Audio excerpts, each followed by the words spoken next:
Greetings to everybody from Kyiv, from the capital of Ukraine, the capital of indomitable people. We start our broadcast to present the research of the discrimination of different groups in the armed forces of Ukraine, the views of the military and the civils. The research was created by Ukrainian Veteran Fund, the Ministry for Veteran Affairs, in cooperation with NAKO, independent and the Corruption Committee, and the broadcast is available at the resources of NAKO and Ukrainian Veteran Fund. The broadcast is in Facebook pages and YouTube of the organizations aforementioned. I'm Natalia Sokolova, the journalist of Ukrainian radio. I will help our participants to communicate with those who visit this presentation. I will help in asking questions and answering them. In the beginning, I would like to thank Ukraine Media Center Ukrinform for their hospitality. Thank you, dear colleagues, for this wonderful venue, for the broadcast, and for the interpretations. So those who will need interpretation during the Q&A session, you may count on us as a Ukraine Media Center Ukrinform. I will remind our speakers about the limitations so we catch up with the schedule and we can communicate with those who came to hear us or those who watch us online and have additional questions. Generally, everybody who has already familiarized themselves with this research, for them the positive news is that discrimination in the Ukrainian society, the situation is generally improving, and the issues which are researched in this study, in this sociological report, I'm talking about the attitude to the groups that may be subject to discrimination, like women, LGBT representatives, former prisoners, and representatives of the minorities, national minorities. Well, we see those changes since the beginning of the full-scale invasion. It's quite clear it's the natural reaction of the Ukrainians who demonstrated their unity, solidarity, but we have to continue studying this question, to what scale, to what extent those changes have happened, what do we have to do next, so that discrimination as a social phenomena can only be remembered as a thing of the past, so that we take diversity with an open heart and with understanding of our individual nature of every and each of us. So let's proceed to our work, to the beginning of our work. And I want to give the floor to Svitlana Berezina, Director of the Directorate of the Strategic Planning. You have about 7 minutes. If you allow an intro, I have a request to everybody who will take the floor. Let's focus on how to overcome discrimination and what has to be done, what are the further steps, and who has to do what to overcome the discrimination. So, since the creation of the Ministry for Veteran Affairs, since 2014, how was this issue studied in the politics? How was the issue of discrimination studied? What is the new that you want to implement in your policies? Thank you, Ms. Natalia. I want to thank the organizers, the guests, the speakers. It's my honor to be present here today during presentation of this important study. I will try to answer your question, but as it is usual for our state policy, well, I'll take a detour. Well, the veteran policy is being one of the main areas of work of the government, but in the context of this study that we present today, I would like to pay attention to the practical component. What does the Ministry for Veterans do for the veterans so that we accept our veterans with dignity, so they can reintegrate into the society with dignity. Using the results of this study, one of the priority projects implemented by the ministry, I think you've already heard about it, is the project of the Institute of the Veteran Assistance. So we studied the international experience, we studied the demand in our country, whether such assistance are necessary, and obviously there is no single scenario. Our veterans are already coming back, some of them need help with the, well, starting from the train platform.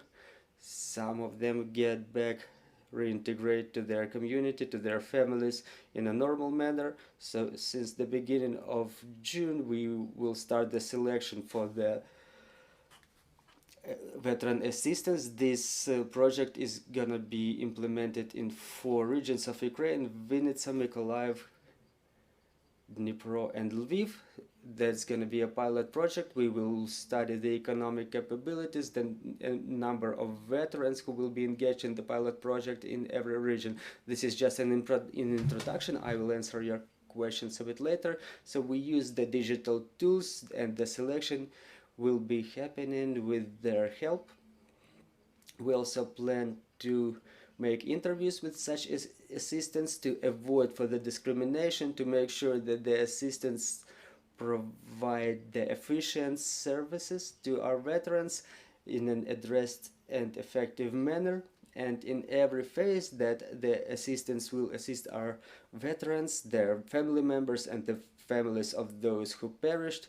So they need the results of this study that we present today, because there is discrimination in the front lines. Maybe those facts are not so widespread, but they exist. Then as the veterans go back to their communities, we know about such facts too. They may be not so numerous, but they exist. As they come back to their jobs, there is discrimination arising, not because people don't want to accept their colleagues who were absent for a long time, but it's just because the colleagues don't know how to act towards veterans. And the Ministry for Veteran Affairs now organizes trainings for business companies how to reintegrate the veterans to avoid discrimination. The study that we present today, it will be very actively used during the creation of the policies that we try to implement now, because we have to base our attitude on facts, all that international experience, the demand by regions, by communities. It has to be corroborated. It has to give us opportunity to take reasoned decisions. So you give your minutes to the other speakers here, just like we agreed before. Thank you very much, Ms. Svitlana. So let's move on. Please take the microphone from Ms. Svitlana. Svitlana Musiyaka, Head of Research and Policy Development at the Independent Anti-Corruption Commission, NAKO.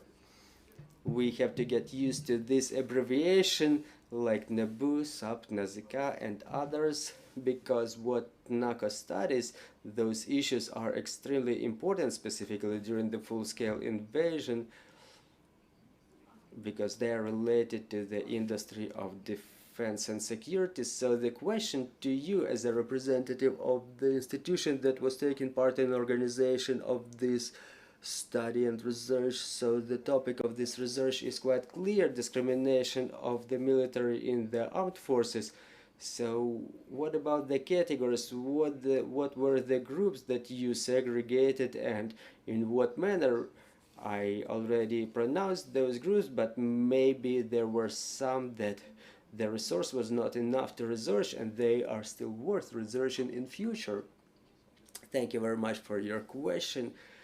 I will really start with the information that we in our organization work based on the fundamental research. Any proposals, any suggestions as to the settlement of any issue, they have to be based, first of all, on the facts, that we find out during our research. And I'm proud to have been able to coordinate the efforts of our organization of the civil sector with the representatives of the government, the representatives of the Ukrainian Veterans Fund and the Ministry for Veterans Affairs, and with the help of Sociological group rating, we now present this research. The solution of the problem, the first step in the solution of the problem is its recognition. We have to understand whether the problem actually exists, and yes, such problem as discrimination does exist. So, answering your question about the groups that we picked for our research, we were basing ourselves on the communication with the veterans. On the previous research we communicated with those who serve now or used to serve before in the armed forces, and based on their practical experience we segregated certain groups that we have to pay attention to. As we used to say before, those are the women in the armed forces, the representatives of LGBT community, the representatives of national minorities, and we also added to our draw down such category as former prisoners, and we also added a number of issues regarding the social problems that were researched before, the problems with psychological support, access to social services, and it's more or less general picture, so to say, that will help us understand the needs and the practical challenges the servicemen are facing, the veterans are facing.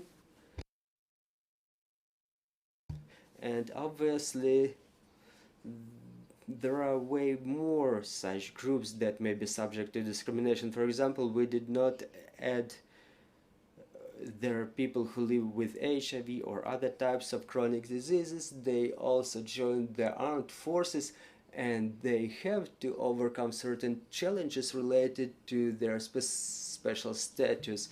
What I've said before, and I keep reiterating, that there is a lot of work to be done, and we have to find out a lot more both about ourselves and those who live by our side, so that from the vantage point of dignity we can work on solution of this problem. So first we have to recognize this problem. The second step will be asking those who are by our side, what are the problems, what would be important to solve those problems, and then we can all work together on those problems. When I say all together, I mean the government authorities, civil organizations, the unions of people by different characteristics, like veterans, LGBT community representatives. Any interests that make people united are always better than absence of dialogue, and everybody has to keep working on their spots. We can do something by education, trainings, joint events, study and implementation of the best practices, and there is something that we may solve by drawing everyone's attention to it. Just keep saying something like, I respect you, I understand that you may be different, not like me, but my respect to you does not change, and based on this respect, mutual help, this is what we should build our coexistence on. And as an example of drawing such attention, I may mention communication campaigns, social videos that draw attention to this issue, and they say that it's important. Thank you. It came up to my mind yet another group that could be subject to discrimination, but thanks to the fact that this group has an incredible ambassador, I'm talking about the servicemen of the armed forces of Ukraine, a famous poet who issued a book, Pavlova Shibaba. Pavlova Shibaba is a vegetarian, and it was interesting to me how how he could be treated where he was in a very difficult spot since the beginning of the full-scale invasion, but he says the attitude is fine. He says the volunteers help him to provide him with the meals that he needs, so it's a positive attitude, but he admits that it may not be the case everywhere, and he urges all of his colleagues, all of his vegetarian colleagues, to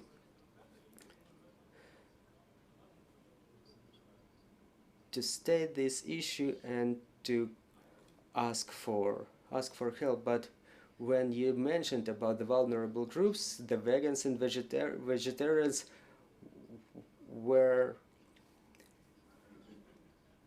stated as such groups. For example, they may not keep saying it all the time, but people said that if there is a vegan or vegetarian in my unit, so it's difficult to find proper meals for them based on their preferences. So this important attitude to their colleagues, brothers in arms, sisters in arms, the attitude to them is something that we have to learn how to do. Well, it's you know that that's a group that could be subject to discrimination, but they almost never talk about it. And then I want to give the floor to Ruslana Velychko-Trifonyuk, first Deputy Executive Director of the Ukrainian Veterans Center.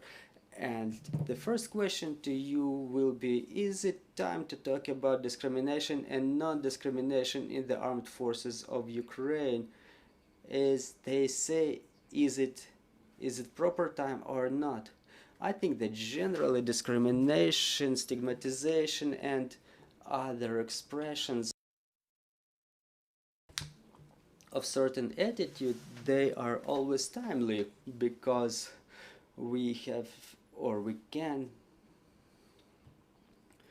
recognize that problems with the processing of the combatant or combat operations participant status, they influence the capabilities of the state. Yes, we can keep silent about this problem, but non-translation of certain thoughts, they don't change the real situation. We may say, as like within the last 2 days, I keep observing it during different public events, when people talk about the problems of the veterans and servicemen, about something that's gonna happen after the victory, but those problems already exist. For example, the veterans, they keep coming back now. This category already exists and the problems already exist. This is why we have to pay attention to what is said by the people who defend their country for the time being. And we have to start doing audit of our government services right now. Because if our country is demonstrating this attitude right now, very soon we will have very serious problems with the morale.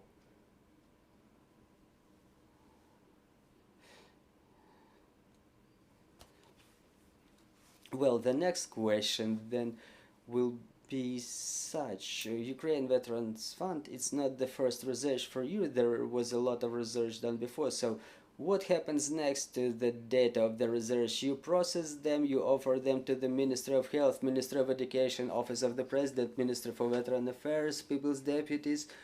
To what extent people who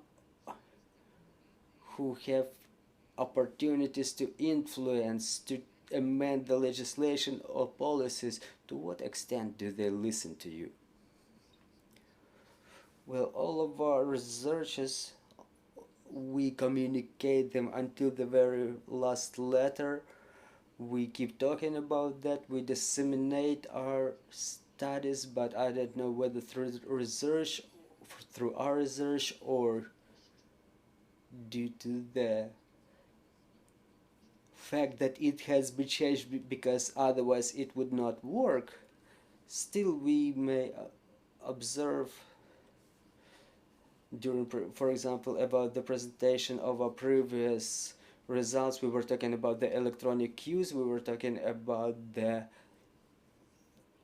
medical commissions, the reintegration of the medical forces in the joint information systems, and we see it's happening now.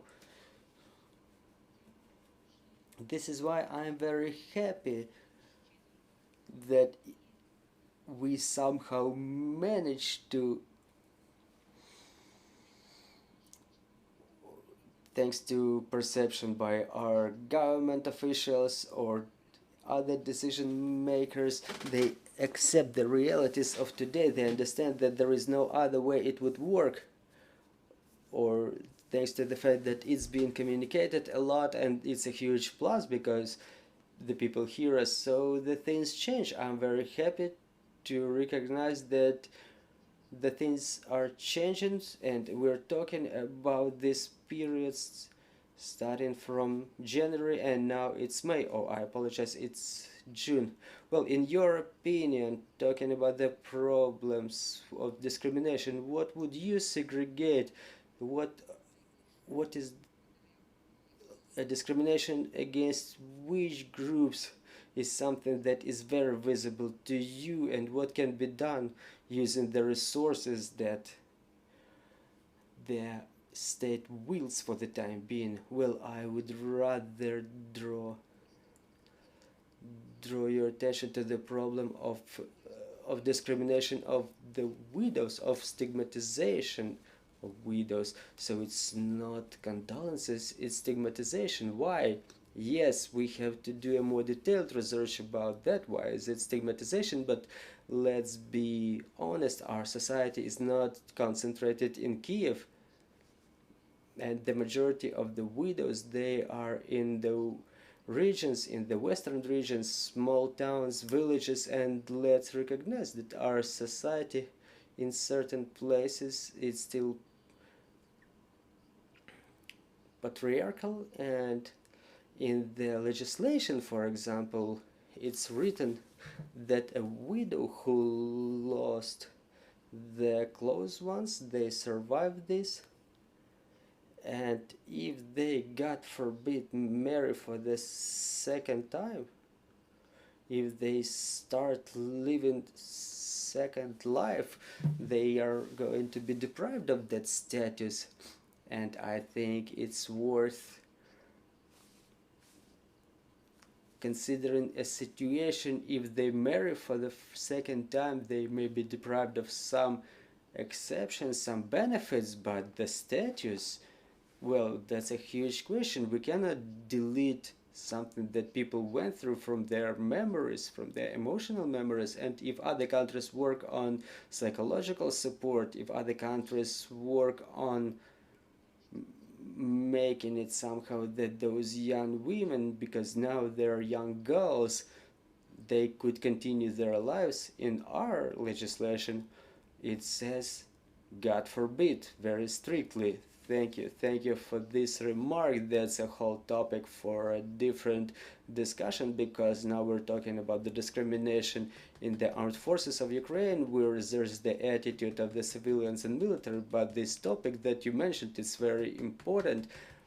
I recall the story of Mikhailina Skorik, who is the deputy of the mayor of Bucha, and how she was publicly persecuted due to her widowship status, as many people were thinking she was not a widow for long enough.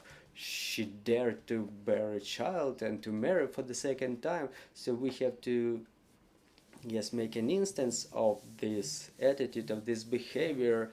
So Liubomyr Mysiv, deputy director of Sociological group rating, I would like to ask you to limit yourself with 20 minutes, not more. Well, I will try to make it within shorter time. I know that this research was already published and before this event. Generally, I would like to give you just an idea of the research, because Svitlana already told about it. The idea was not new, the idea was in the air, so to say.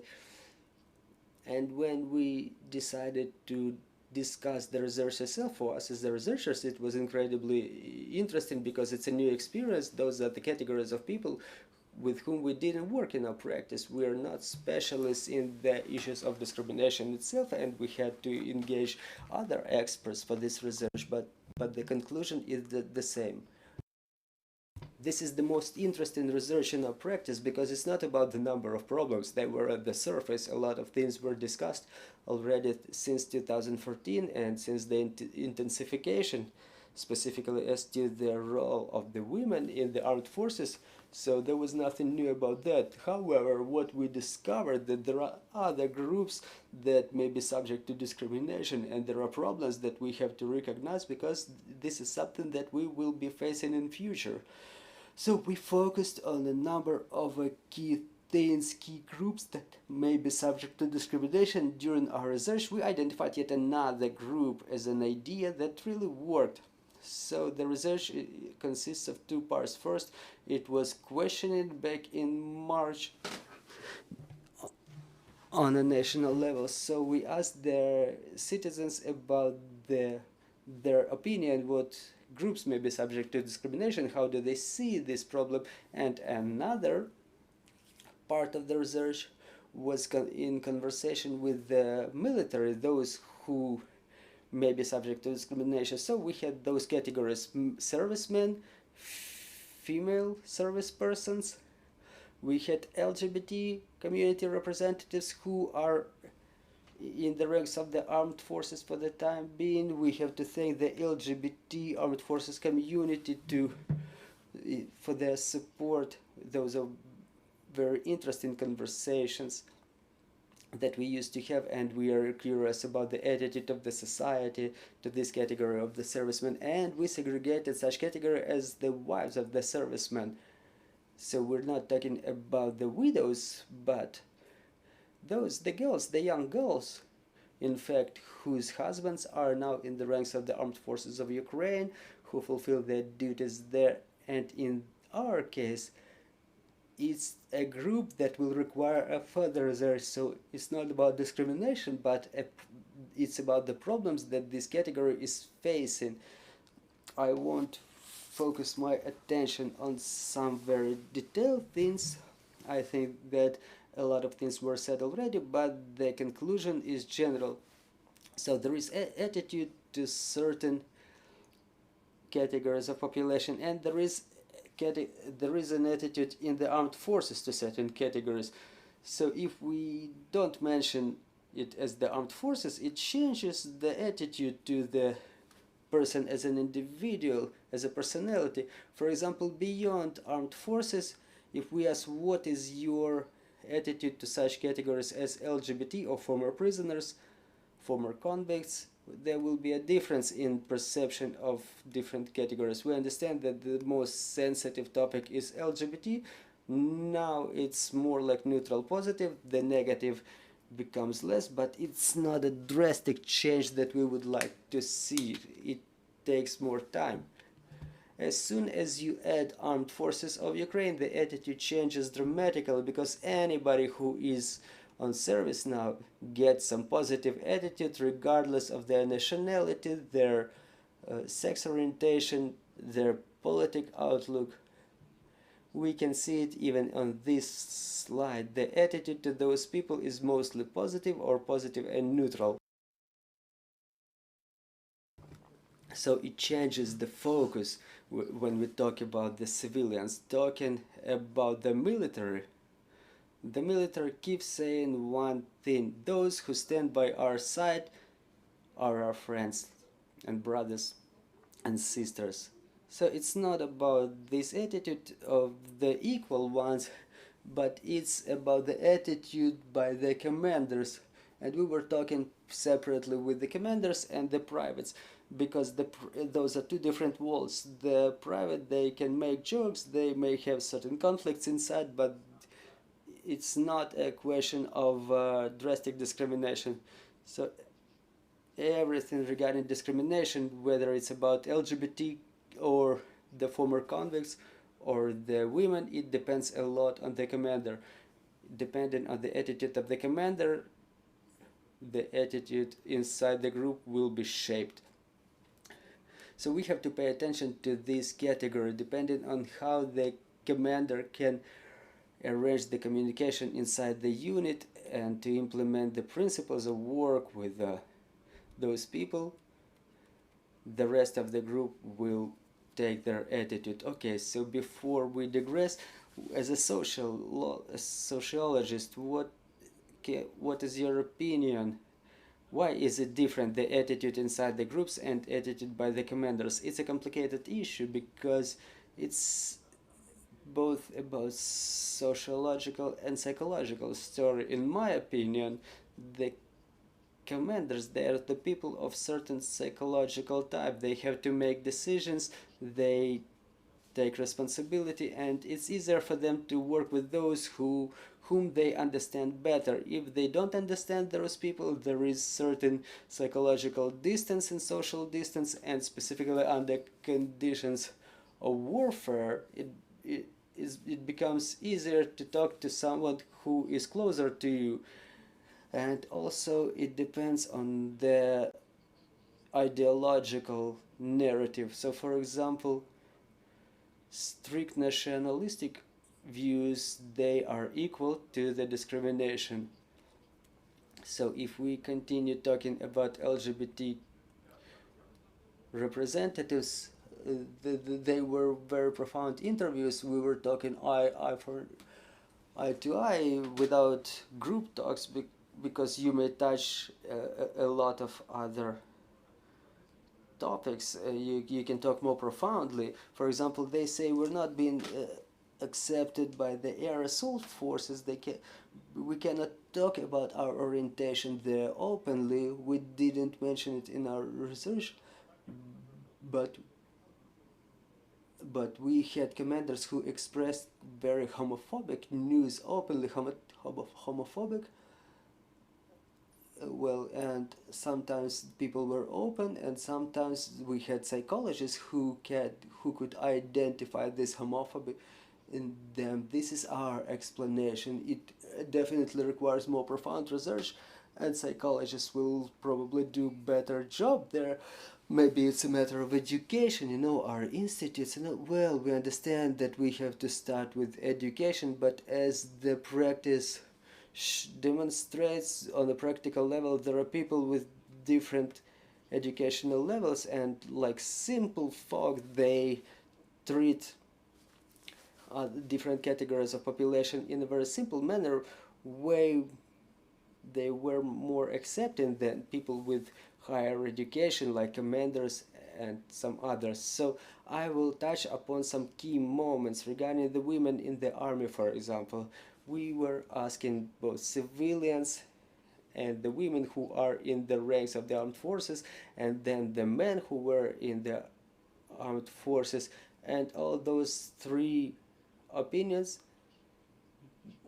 they coincide. They say in this one phrase, there are more women in the army, and all those problems, they start going outside. It all started back in 2014 when women started serving in the armed forces in the positions that were kind of unofficially prohibited for the women before. All those issues were discussed with the Minister of Defense before, but for the time being we start talking about it more actively. It's an active phase of the war, and it all comes to the surface. So the key problems with the understanding of discrimination in the society, it's about what is discrimination itself. Is it suppression when people are not being allowed to do something? No, it's a different story. There is a positive discrimination.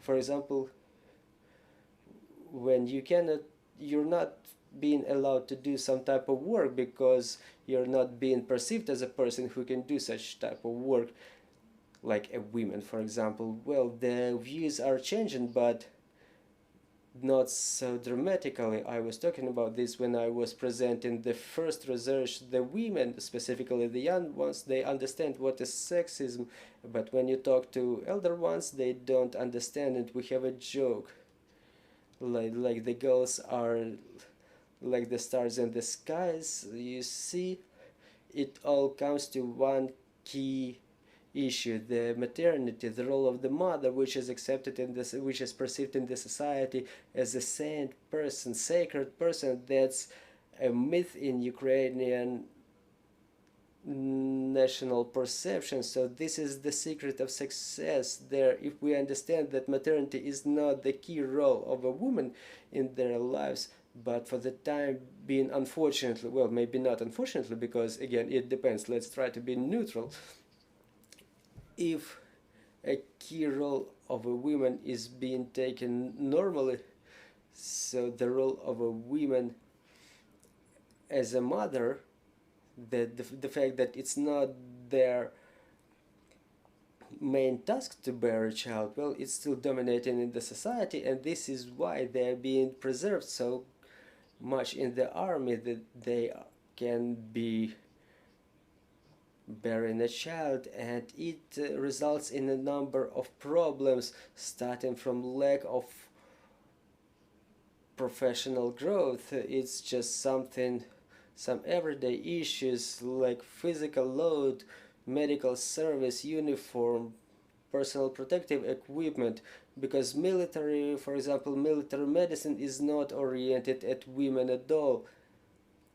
Well, Ruslana may tell you more about that.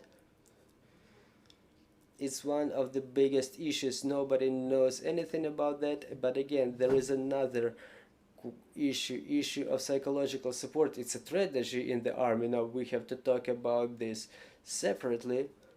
So everyday problems, we understand it's social positive discrimination.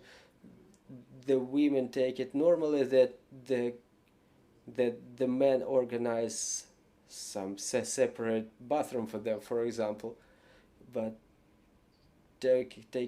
talking about communication, yes, there is problem, because if those women are by men's side, they want to talk about something, and it's good when they have some sisters in arms with whom they can talk, but sometimes they are just absent. But there is no problem with communication with the men, but it's about different topics of their life, because sometimes you want to talk about something that is closer to you. The men are mostly focused on their problems, so this problem exists, but it's just the problem of the number of men and women. For what I understand, there is now about 70,000 women in the armed forces, compared to 1 million of the total of the servicemen in the armed forces, service persons. So talking about some stereotypes were focused on the fact that the regular privates, even the men, let's put apart this, or let's put aside this maternity stereotype. We cannot do anything about this now. So attitude to those who are by your sides, that the women cannot fulfill some tasks, the privates, they take it in a different way. They understand that women can be commanders, the women are psychologically more resilient, are female medics, they demonstrate some incredible resilience, they show lives, and even the men themselves, they say that a man would not take this psychological load. But as to the women, there is a legend, a myth that exists since this Soviet times, it exists until now. There is certain bias among the commanders regarding the women. They think that women are redundant. There is such thing, yes. I simplify it, obviously, because during the war it should be quick and clear, so it's a communication barrier, and we have to work about it. As to the career growth of the women,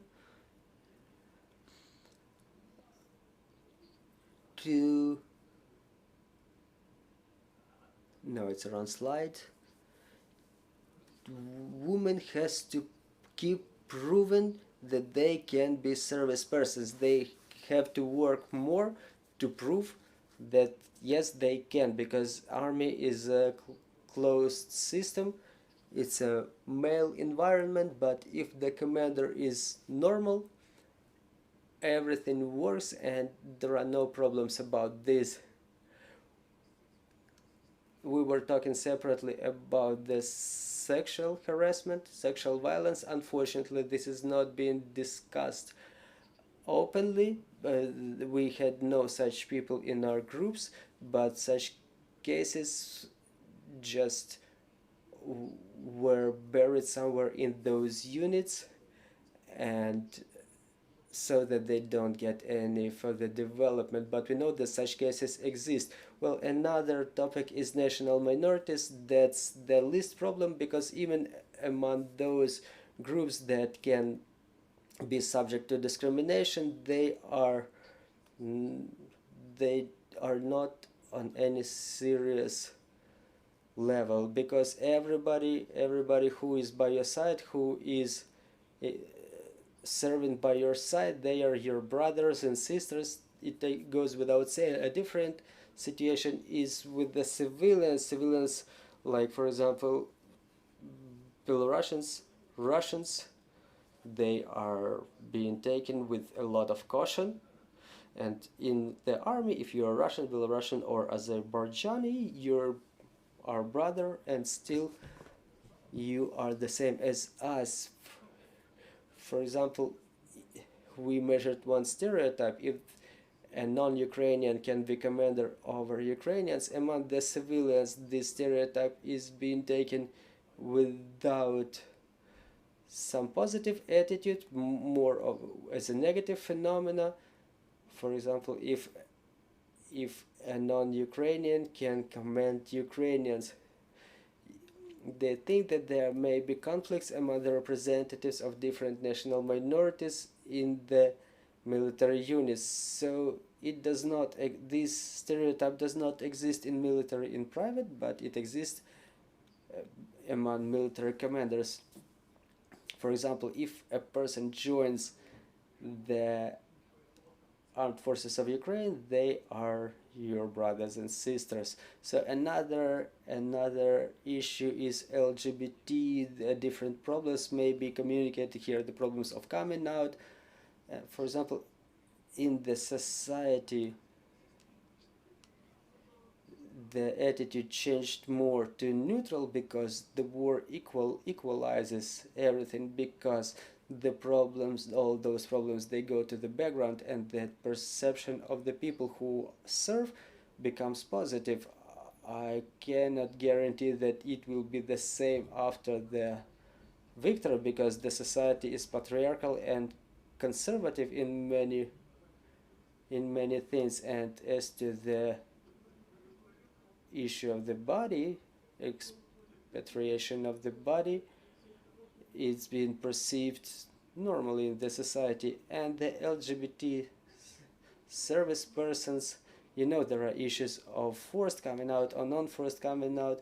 Many people just don't mention it, their sexual orientation, but sometimes they have to pronounce it to relieve a lot of problems, to avoid some blackmailing. So this problem exists not only in such system as armed forces of Ukraine, it exists in the society, but in the armed forces it's more on the surface.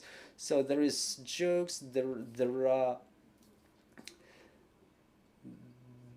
is some psychological pressure, but again, it depends on the commander. There is no discrimination in terms of salary, in terms of career growth. So on the first stage of perception, the attitude may be negative, but as the service goes, all those borders, they just disappear. There are no conflicts or even differences between the brothers in arms. I understand I'm running out of time.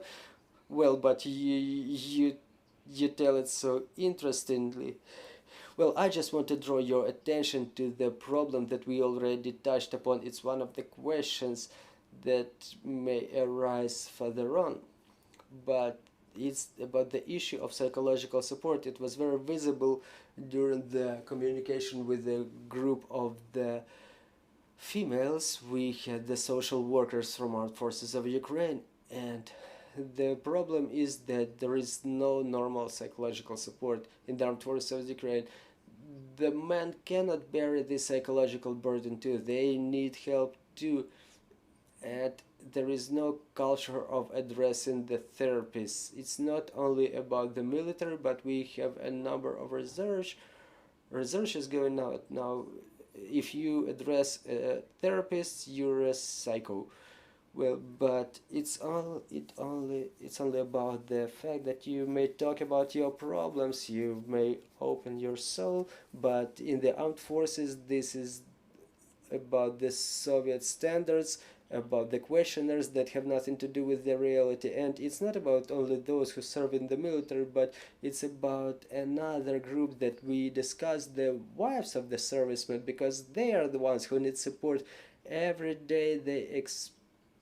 They spend waiting to become the widows. So they are under this psychological pressure every day. Now they have that support, but just as in the case of veterans, a little bit after the victory, no one will need them, and we have to understand that the big problem now are the salaries of the military, not about their size and disbursement.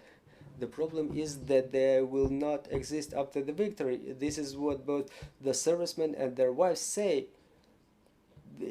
They understand that they risk their lives, they may perish, but they understand that their families started living better thanks to the increase of their salaries. They keep talking about that they could give something to their families, but they understand what they will be facing after the victory. There will be no jobs.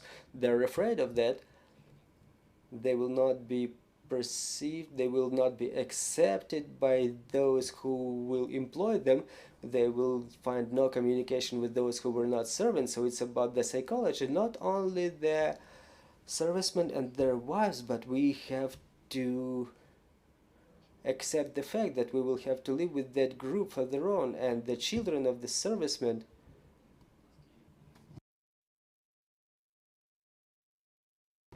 My son's friend's father just a month ago perished near Bakhmut. They are close to us. They are the people close to us. That boy, he's 11 years old. He lost his father, and it's difficult to understand his situation when you're on a different side of the spectrum. So we tried to say that the post-war adaptation is number one problem for the time being. So psychological load inside of the unit, the capability of communicating with the different groups, ability to set contact with different groups is psychology. This is what the army should work with. It would help us counter this serious problem. There is a separate block in our study. Thank you for publishing these wonderful slides. Thank you for finding funding for this wonderful project. There are problems that we segregated from the point of view of the social attitude. I will not focus on that because we continue this research started from March, and we keep talking about those problems about the veterans, and obviously this is something that will need, well, what they need. Number one thing, to address the government. We fight for our state now, and their obligation will be to protect us after the war, because they're afraid of that. They're afraid what's gonna be next. They're not afraid of the enemy as much as what's gonna be next. I want to appreciate your attention. Like, for me, as one of those who was preparing this research, who was developing the questionnaires, it's 6 different areas of the research, and to cover them during such press conference, even reading this research, you may pick one line and follow it, but it's 6 different blocks of the research. So please continue researching. I hope this research will help at least start solving certain issues. Well, and I'm thinking how many different topics for the broadcast in Ukrainian radio. I will be in Ukrainian radio at 1840 today. Thank you, Mr. Liubomyr. I would like to ask you, as a sociologist, how to spread those positive practices of non-discrimination that you've researched, that you've seen in the armed forces of Ukraine. There is no discrimination to the national minorities, for example, and less negative attitude to LGBT minority and to the women, how can we spread those practices in on that part of the society who are not in the armed forces, how to preserve them, those people who are afraid of future, can they bring those cultural practices into the society and to implement them? Can they say that we are all citizens of Ukraine, we all have our choice, we have to respect each other? To what extent do you think they may be ambassadors of this new culture? Yes, they can be ambassadors of this new culture, but I'm a bit skeptical in this regard, because we were discussing it with Tanya. We love figures, and when you look at the figures, you understand that it's a bit different. You have to understand that the group of the veterans, of the servicemen, that's one social group. They are isolated to a certain extent because they went through their experience and they have something to discuss, and between them they are taken positively by the society.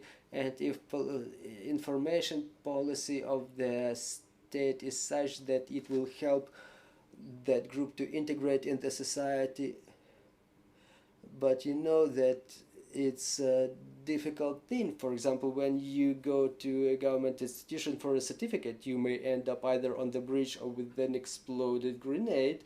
So I would segregate this policy. Yes, the military, they can be ambassadors, but in the society you have to talk about it, about the overcoming of discrimination, about the perception of different groups that are not like you. It's more of an education issue, of a culture issue. I'm telling you right away, I don't think that the stereotypes change so dramatically. The war will expedite this process, because again, 1 million of people who went through this is not a problem that they would be carrying afterward. They will be more concerned with their social everyday problems. So in future, if we want to continue talking about eradicating discrimination, we have to work with the population as the whole. Then it will work. As the examples we may give the artists, the military, whoever can carry this message, the message of equality, and regardless of whom they love, what's their nationality, what they eat, they're still equal. So this is my opinion. Thank you very much. Let's work further on. Inviting Oksana Hryhoryeva. Oksana Hryhoryeva, gender advisor to the commander of the ground forces of the Ukrainian armed forces. Miss Oksana, first of all, I would like to ask you, so what is exactly the number of women who are in the armed forces and in the front lines specifically? It's important to know, because I'm not talking directly about the armed forces of Ukraine, because even among our conservative civilians, there is such an opinion that it's more about the PR, selfies, Instagram. There are no really women in the front lines. They create an additional budget load on the armed forces of Ukraine. Why would they be paid? Why would they be paid these high salaries if there is no use of them? Can you please tell us about this? And then I will ask my other question. Thank you very much. It's a very important topic. I want to thank everybody who completed this research, civil organizations, the fund, obviously, because this is something that we have to talk about on a daily basis. It's the topic of today, yesterday, and it's the topic of our future. So thank you once again. I was captivated by your speech. I wanted to respond to each of the phrases of yours, to add just a couple of words, but that's probably a topic for a different conversation, because what you're saying now, the most people possible should know about it. They are not watching this broadcast, and they will not watch it, but we have to communicate it to them. We have to get people engaged. That's one thing. About the women in the army, it's about 62,000 of them in the army now. I can tell you for sure about the ground forces now. If I get this request, for example, in the armed forces, in the ground forces, we have 15,539 women, and in the front line, again, this is the details that I had recently, maybe 5,500 women. It's a big number for the front line. So talking about more than 5,000 women in the forward edge, and we know about the number of men there, but we don't disclose that number. But what we can say that it's a significant presence, and it's not only about Instagram and selfies. Obviously, we may say that there are different women in the front lines, because if you make your research before, that data would be different, because who is Ukrainian army today is the yesterday's civilians. We cannot say that that data is only about the army, because now, just in a year and a half, obviously those civilians, they mastered new skills, they have changed, but all the society has changed. Each and every of us has changed, but it's not the data about the armed forces, about the troop as such, because those are the civilians of yesterday, and they keep coming from their civilian lives, and they take offices, they take positions with the army. And it's important that you're saying that everything depends on the commander. It's absolutely right, but there are different commanders, and they are not always the staff military who were studying the military profession for years and years. They are, for example, yesterday's reserves officers. But you know how it was happening. Someone was taking it seriously, and someone was taking it quite formally. It's no secret, we have to talk about it, and those people, they are commanders now too. So it's a very important question, the question of training of the commanders, of the personnel, of the sergeants, this category of the servicemen, of the officers who should know everything about this, or that private, and in principle to work on helping them, including with the psychological condition, because they're of value. I can tell you with 100% confidence that the commanders of the armed forces, including the ground forces, they care about their personnel. Obviously, it's very difficult with such a huge number of the military that we have now, after this year and a half, to create this vertical, to make sure that in every phase the commander or just an officer fulfills their functions according to the field manual, because many of them, they are not even familiarized with the field manual. But we have to get the civil organizations involved, a lot of people from civil life, they came with their colossal skills, and I always urge the military to listen what those yesterday's civilians say. You know, those Soviet standards, they still exist in the army, as like, I am a boss here and you just came here to make some money. But it's not so. People came from the civil lives not for the salaries. They were making way more in their civilian lives. I'm not talking about everybody, because some did come for the salary, but some people were managing some, I don't know, thousands of people. They were doing something useful, and now they came to the army to do something useful there. We have to keep talking about this, and for the time being, you know, there is such a positive discrimination, as we mentioned, for different types of different categories of population, because, you know, the men are being mobilized, so they're being discriminated more.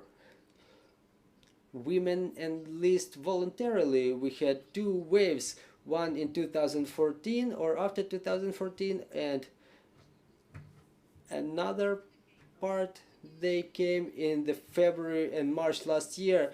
Well, some of them they retire already, some have small kids, and for example, when a couple get enlisted, a married couple, and they have kids, one of them can retire. So now it's more stable flow, but you know, the most part of the women they came back then. Well, Miss Oksana, but is this discrimination visible? Well, I'm sure it exists, but how does this problem reflect during the appointment of the women to the commanders' positions? Well, it did not start today. I have to say that the move with the discrimination happened back in 2018 when women were allowed to take all the positions, all the officer and sergeant positions. Before the 2018, our women who enlisted in 2014, they were perfect snipers because they used to be biathlonists before, and they had to be appointed to the positions of the, say, cooks, because in the legislation it did not say that women can take some combat positions, and it envisages different benefits, different attitudes. For example, you cannot be awarded as a sniper because you're a cook according to your position. That's a different thing. So that's a titanic move which happened thanks to the civil organizations. It happened in 2018 and it was legally adopted, and now in 2022 the women started going for training, and if they had experience they could pick up the positions for themselves. And as to the female commanders, that's a very important issue, because back in 2018 the women were allowed to study all the military professions. They had not right to study for military professions. Why don't we have female commanders? Why we only have two female generals? Because they were not able to study certain military professions, and in 2018 they were allowed to.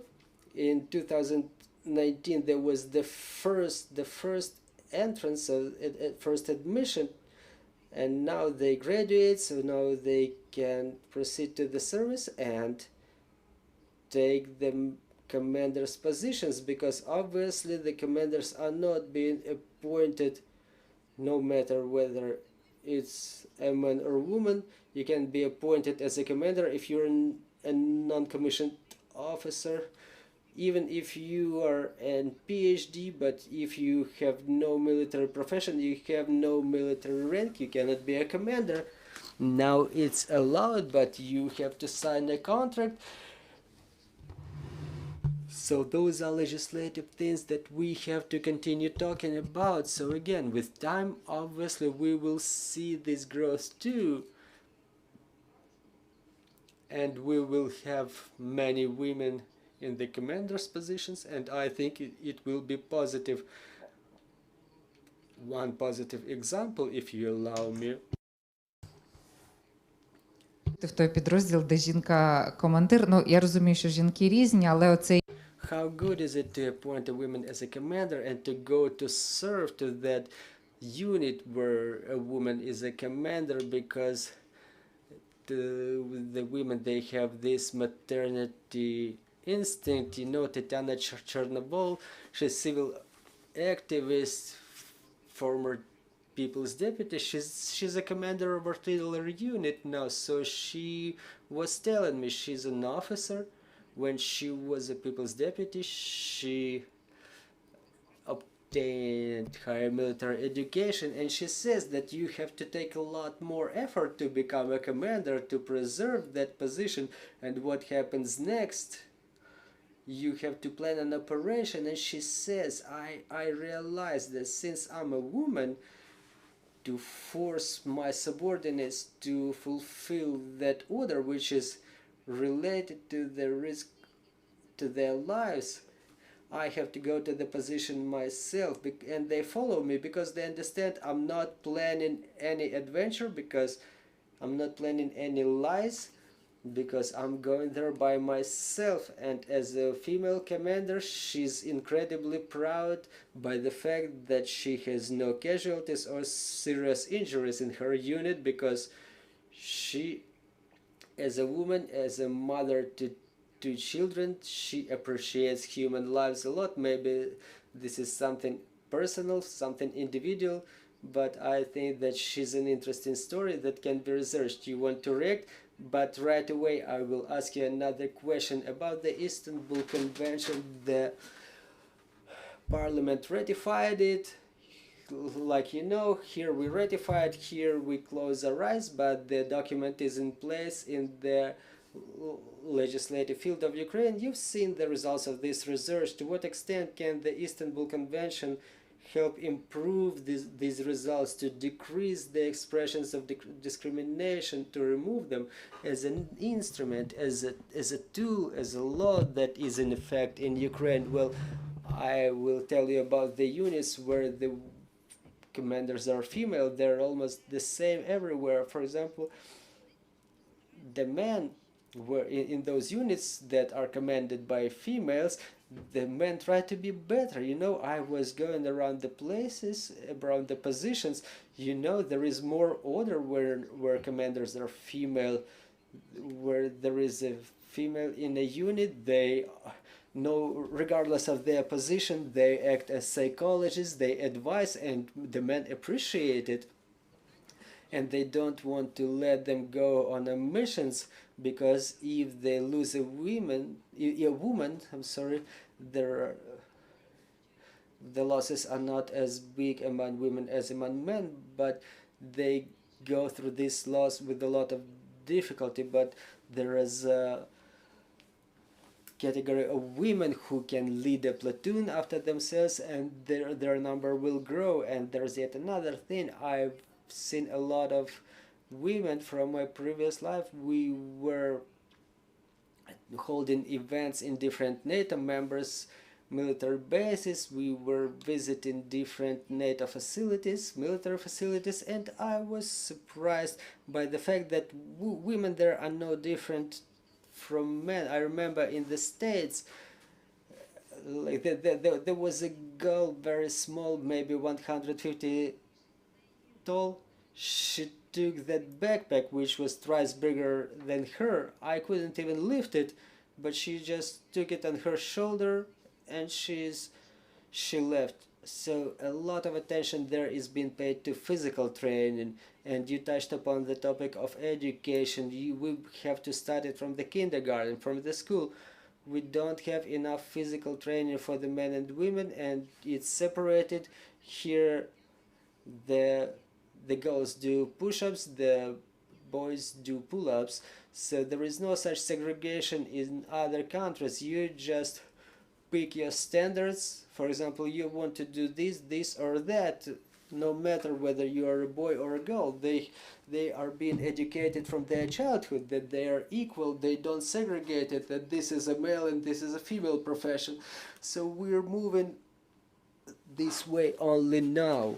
We have, again, those tectonic moves haven't happened just now. Sometimes women cannot do something that is physically difficult for them. They cannot pull some loads, they cannot lift something, but hypothetically they can be a soldier of that unit. So yes, we have to pay more attention to the physical training, but what's more important is professionalism. No matter who you are, man or woman, no matter what's your sexual orientation, what's your confession, what's your nationality, if you're a professional, believe me, you will be respected by everyone.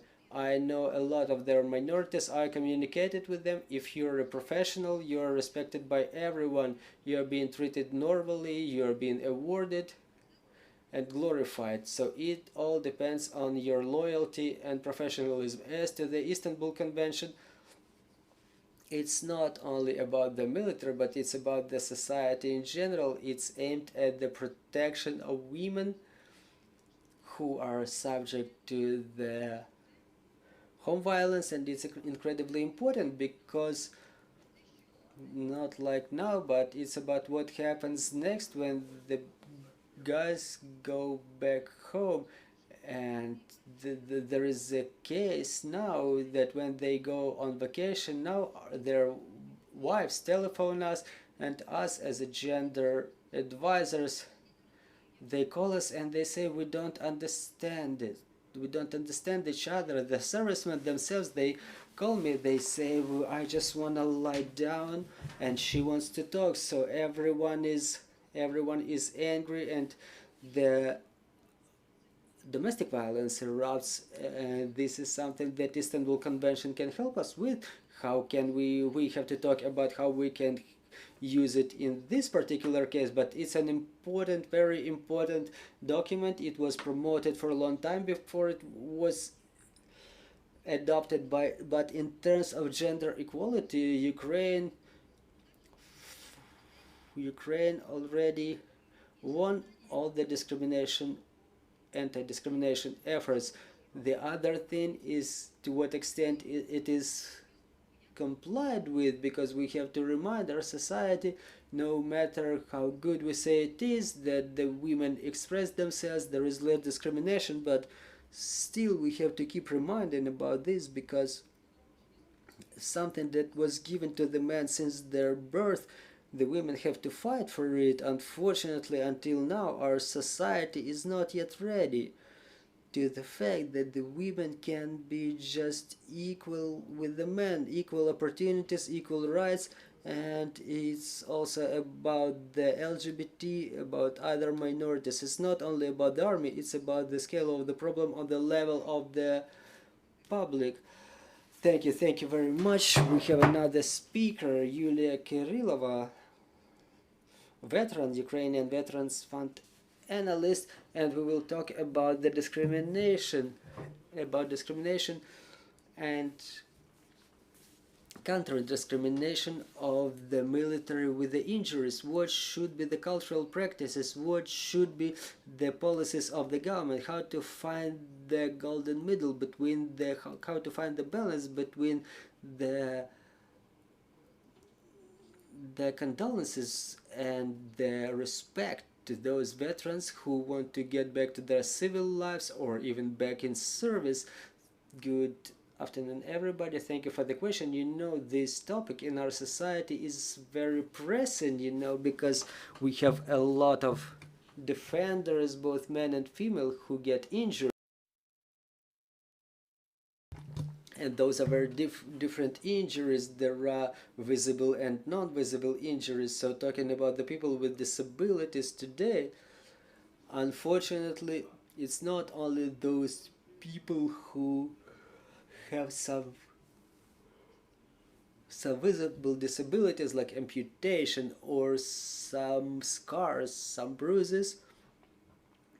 We have a huge number of invisible consequences that the war leaves on the psyche, on the health of our veterans, members of their families, and society in general, because now the majority of Ukrainians somehow feel the consequences of the war and are the participants of this war to a certain extent, because the incessant rocket attacks that are going on a daily basis, they are happening in our conditionally peaceful cities as well. And even today we have a huge number of the veterans, of the defenders with injuries. There is a huge number of children who suffered it.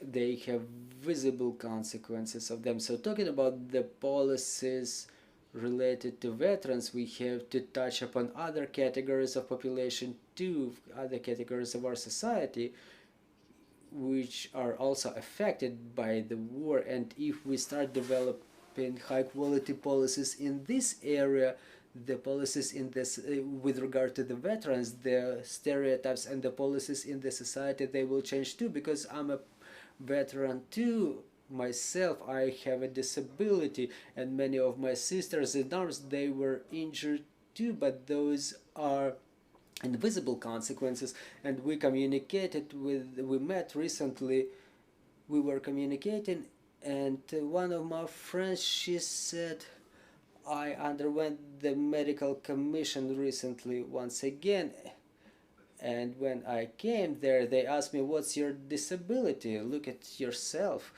in the mirror. You don't look disabled at all. So if people look normal, the society, they don't perceive them as disabled, because they don't see what's going on inside, what's going on with their body, what's going on with their psyche. So I thought that it was only me who heard it, because I've heard the same words. Have you seen yourself in the mirror? And it's very painful to see something like that, because when people ask, why are you so dissatisfied with the medical services, psychological rehabilitation, recreation facilities, yes, it's true. Now those institutions, they don't cope with the number of the injured due to the huge load. They don't cope with that huge number of people who require this rehabilitation. But we have not to forget about the quality of the services. It should be on the extraordinarily high level, because yesterday, today, and tomorrow, those people will continue risking their lives. They will continue giving away the most valuable things, their lives and health. They will risk their families, because as many speakers mentioned today, it influences their families. It's not only veterans who changed, but the whole society. And when we talk about reintegration, it's discrimination. The fact that we say that the veterans should be reintegrated into the society is the discrimination itself, because the society was changing during that period, and the veterans who originate from the peaceful society, they stay at the same level. They are developing as the military, as participants of combat operations. They get back to the same society. They don't understand what was happening, because it's about isolation. You spend a year or half a year in the rotation, you spend some time in the polygon, you don't understand what was going on, what changed. People come back, and really sometimes they divorce, and a lot of our defenders, they sacrifice a lot, they lose a lot. And so today we have to make researches like this. We have to study not only some specific problems, some specific situations, but we have to formulate, we have to articulate the problem, and we have to work out a number of solutions, not only information campaigns, or that we will talk to the society, to the community, and we have to overcome the stereotypes. The problem is really way more broad.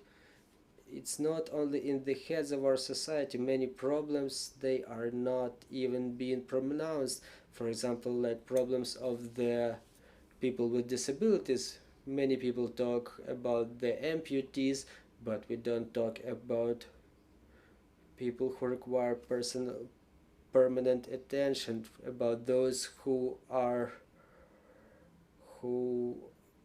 in need of a permanent care, those who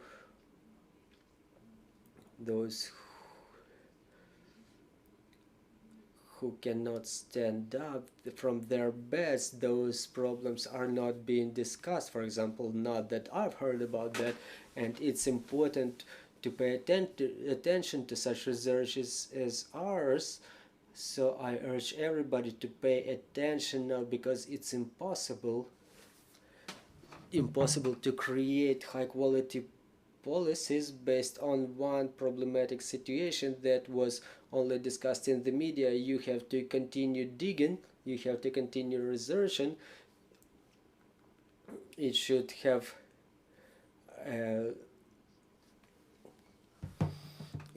sociological, psychological component. We have to engage different stakeholders. For example, we engage the ministry, but we don't ask the target audience how else can we help, what else do you need, or what don't you need, do you really need this policy? Because previously I was paying my attention when some changes were implemented. They were implemented based on the international experience, but nobody ever analyzed to what extent was that experience successful, or to what extent can this experience be translated into Ukrainian realities.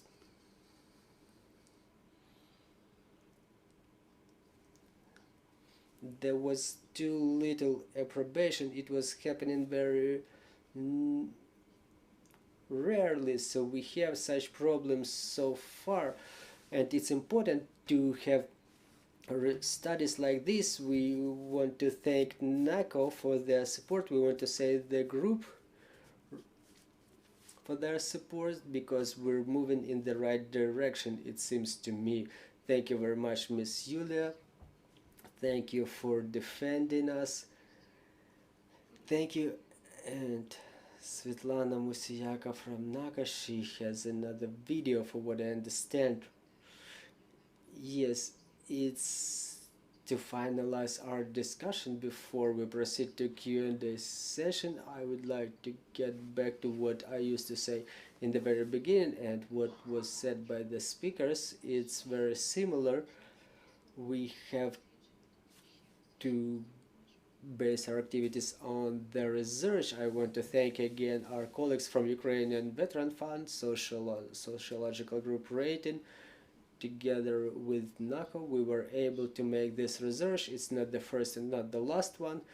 We did it within the framework of a project in coordination with the Special Defense Advisor of the Embassy of the Great Britain, but we should focus on the issue how to satisfy the needs of our veterans and service persons to the maximum extent. There is no single solution. We have to keep working with the analysts, with the policies, but we have also to continue working with our society through communication campaigns. And I would like to recall a communication campaign that we were developing with the Ukrainian Veterans Fund. The main idea was that the veterans are different and the victory is one. And within this campaign we made a video, and if we have such a technical opportunity, can we launch it? Full-fledged life is hands, legs, no, it's the aspiration, it's the will, it's the movement forward. Love, funding, future, it's the dream, the victory, pride and respect, with respect to those who make Ukraine stronger. A wonderful video. I'm almost about to break in tears. I want to thank everybody who was involved in creation of this video. We have to broadcast it in the national marathon. Dear colleagues, it's time for questions. Maybe we have online questions. If you can tell us how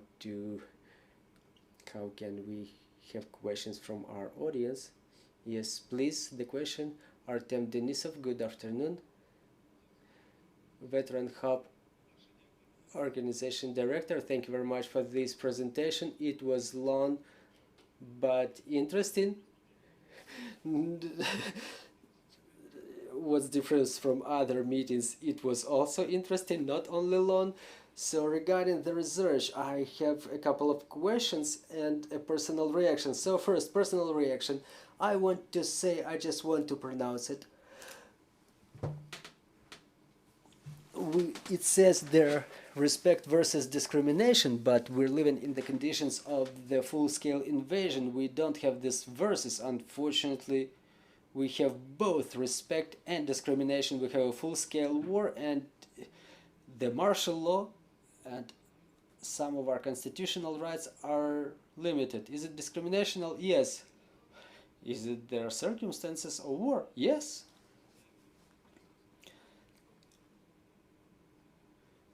For example, we cannot talk about discrimination in the country because women were able to leave the country during the full-scale invasion, but not the men because they have to stay in the country to defend it. But it's okay, in my opinion. But the government, as the institution, stated it in official level, so it's okay. So let's go further. So when you say that the women, they have this maternity instinct, they preserve the unit, so I think it's discriminational. It's the commander who preserves the unit because the lives of the fighters are of value to the commander. I was associated with a unit which was commanded by a woman, and it was her merit as a commander, not as a woman, to take the right decisions, and it was not dependent on any other social roles that she was playing. So her compliance with her duties, that was something that was guiding the unit. That was what was fundamental, because first you were saying that they may be single cases, but generally, well, I agree. It was my non-professional remark, but the professionals here, they don't commit mistakes like this, and I do. Yeah, just without judging, we have to find communication. First we have to come to terms and definitions, and it's good we can do this. Well, regarding the questions, I had two questions. Miss Yulia touched upon a serious topic that I may have not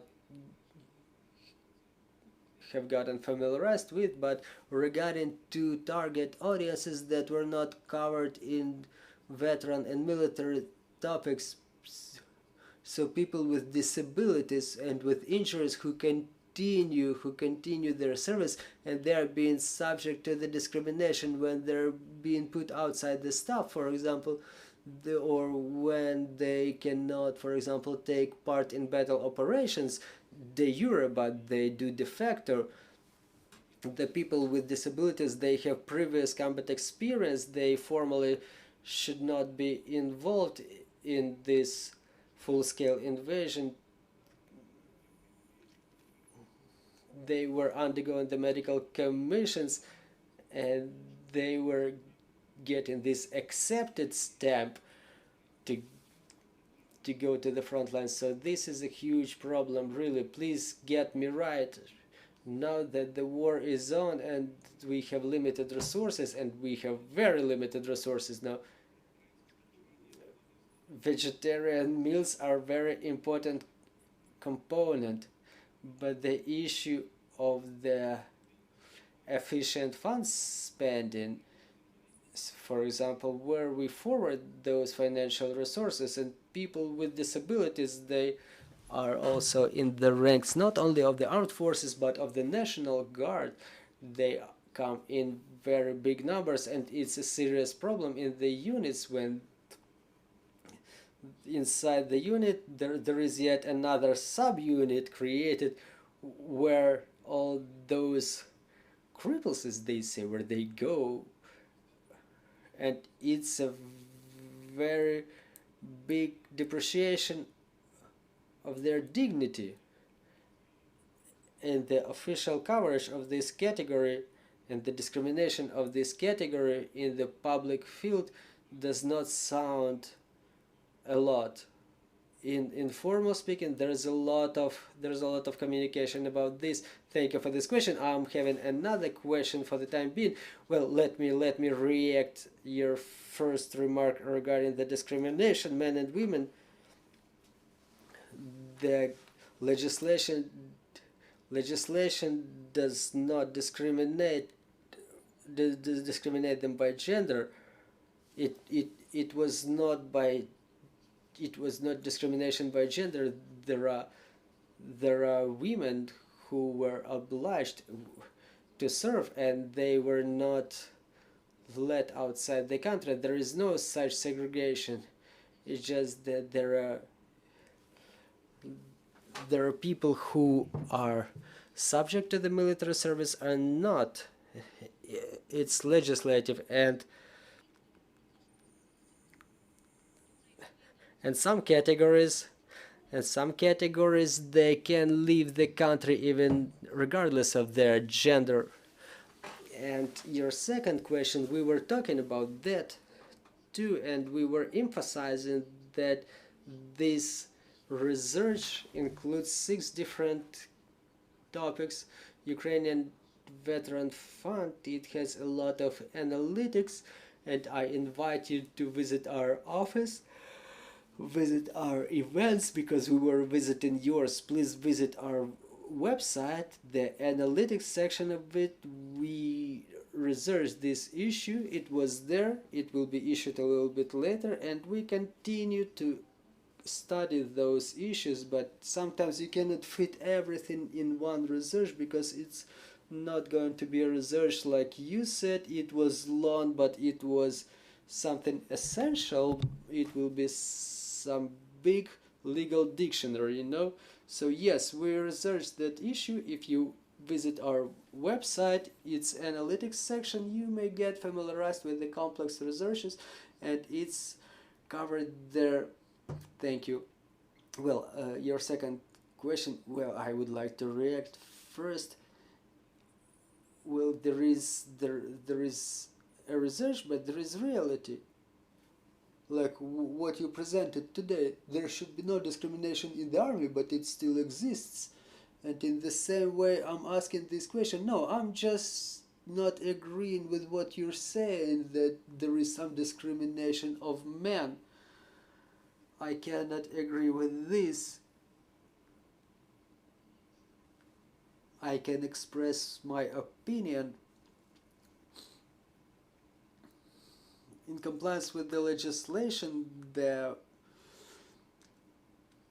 military-bound individuals are not allowed to leave the territory of Ukraine, not men or women, but the military-bound. Okay, let's proceed to the second question, because probably there may be more. Well, then the question will be with regard to the indefinite future, something that you were saying before. The people who are somehow associated with the armed forces, when people retire, when they switch to the veteran status, they lose this identification status, and it results in this indefinition in the future. So my question was, in fact, there was an expression today, veterans policy, it was mentioned. So do you plan to add this research to the development, I mean, as it's finalized, of this joint government policy for the veterans of the Russian-Ukrainian war, like category of those whom we identify as the veterans of the war, not like a general status veterans, because unfortunately a big part of the legislation since post-Soviet times, there is a huge number of individuals who are equalized with the veteran status, but those who have combat experience. And what will be the further coordination, something that should be covered by this policy? How does the state coordinate their policy? Well, what's going to happen to those people next? Are they going to become the instructors? Are they going to go to reserve, reserve turn tier 1, reserve tier 2? So who's your question 2? Well, that I think that lady who was a representative of the Ministry for Veterans Affairs, let me ask, there is a term in the legislation, the veteran of war, because you're saying about the people with the battle experience. I would like to say that in our case, people with battle experience are the veterans of, say, Afghan war and different peacekeeping operations. They have battle experience too. So this is why we have to segregate it here, that there is a veteran of war and the veterans who retire earlier. If we take this segregation very drastically, and if we segregate them, so those two terms in compliance with the Ukrainian legislation, they have different, I don't like the word benefits, it's a terrible word, but let's say, yeah, different benefits. The legislation is in place since 1993. It should be amended because it's not in accord with the reality. It's like wire phones, the queue, those people are supposed, or they are entitled to the extra queue service in the mess halls. I don't see how is it relevant to our reality today. And this legislation is supposed to be adopted regarding the Operations Reserve 1 and Operations Reserve 2. It's up to the Ministry of Defense. It's not the job of the Ministry for Veterans Affairs. And regarding the Operations Reserve 1 and Operations Reserve 2, I think it was legally implemented. I mean, the legal amendments were adopted in 2021, and it was upon the initiative of the Ministry of Defense and the Ministry of for Veterans Affairs. They developed the draft law, and I would like to emphasize that they rely upon all those details. We hand them over those details way before we publish them. And if those draft laws would be based on the data, it says government funds, because some benefits are not even necessary, but still I would like to say that there is constitution, and in accordance with the constitution you cannot take something from a person which is given to them. This is why it's a very interesting topic, and here I would say we need some legal creativity, because, for example, if someone goes to the Constitutional Court, the draft law is being recognized non-constitutional, and I think this is not something that you or other veterans want or I want. So this segregation, if we have this veteran status according to the certificate of the participant of battle operations, and if that battle experience was obtained during peacekeeping operations or during the war in Afghanistan or now, because if we take the reality, there are family members of those who perished before the 24th of February, and there are family members of those who perished after, and they are not equal too. So I think that separating Ukrainian society is not something that's worth to be done. Yeah.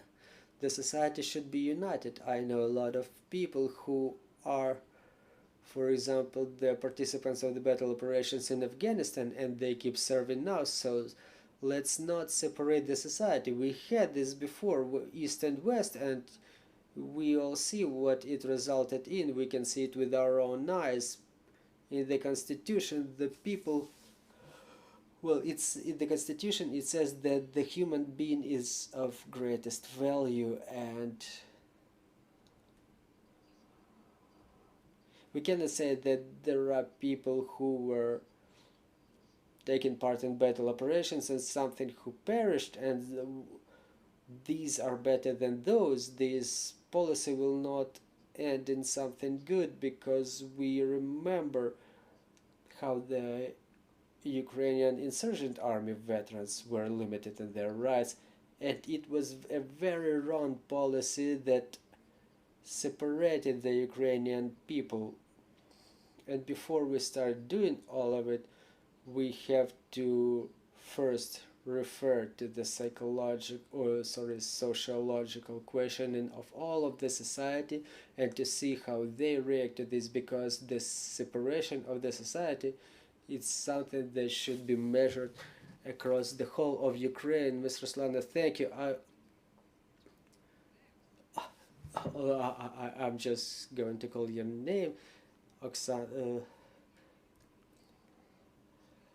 Oksana Hryhoryeva, gender advisor to the commander of the ground forces of the armed forces of Ukraine. Well, the issue that you're touching upon, there is no such a big issue of discrimination or sexual harassment. The most of the issues is related to the payments. As Ms. Ruslana said, it's the ministries of defense for veteran affairs, social policies. They're the ones who should work in order not to segregate by financial indicators, not to tell one veterans from others, and those injured individuals who are beyond the staff. This is not fair, because the people, they laid their health, they were paid in a different manner, and now when we put them beyond the staff, in fact they don't work with the armed forces, but they are still not being provided by the benefits by the Ministry of Veterans Affairs, at least to the extent of the salaries that they were getting. It may not be visible, but they are traumatized. We have to keep talking about this. We have to continue demanding. It's a normal practice to continue demanding. Is the normal indicator of the democratic society. When people start talking about it, there are moves in this direction. People have to be protected. They have to continue getting normal jobs,